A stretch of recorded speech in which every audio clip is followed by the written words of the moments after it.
कृषी मंत्री नाशिकला दिवसभर बैठका घेत राहिले आणि अंधार पडल्यानंतर अवकाळी पावसामुळे झालेलं नुकसान बघायला गेले. तिथं गेल्यानंतर किमान बॅटरी लावून नुकसान तरी बघायचं. तिथं शेतकऱ्यांच्यावर वाद घातला, आपली अक्कल पाजळली.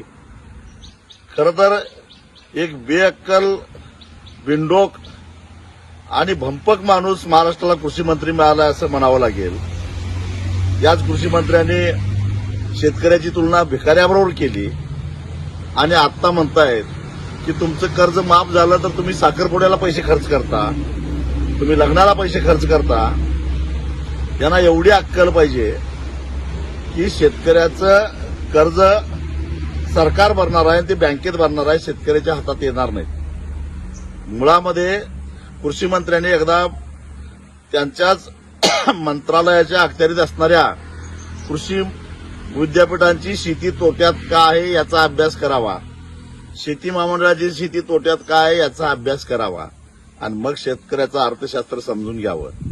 हमी भावापेक्षा 1200 रुपये कमी किमतीमध्ये सोयाबीन विकायची वेळ आलेली आहे. यांच्याच कर्तृत्वामुळे त्यांची हिंमत नव्हती केंद्र सरकारला कांद्याचं निर्यात शुल्क कमी का करत नाही असं विचारायची. त्यामुळे शेतकऱ्याला केवढी मोल किमतीनं कांदा विकावा लागला.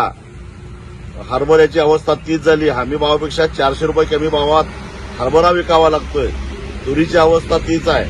गेल्या वर्षी कापूस आयात केल्यामुळे कापसाला भाव नाही आणि हे आम्हाला अक्कल शिकवायला लागलेत की तुमचं कर्ज माफ करा.